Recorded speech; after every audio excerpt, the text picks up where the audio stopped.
Evet arkadaşlar, hepinize merhabalar. Mehmet 3D Tasarım ve Imalat'tan hepinize iyi günler. İnternetten bulduğumuz 3D baskımız.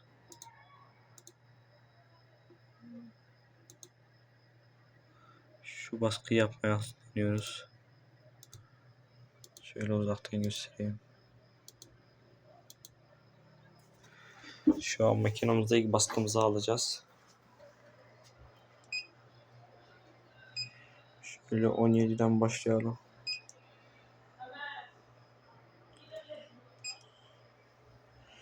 Siz de bu tırın baskısından istiyorsanız biyografimdeki numaradan bana ulaşabilirsiniz.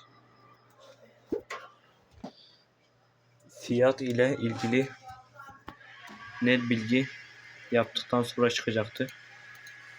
Şöyle tırımız böyle. Ön görünüşü şöyle, yani iyi gözüküyor. Devamı gelecek. Hepinize iyi günler.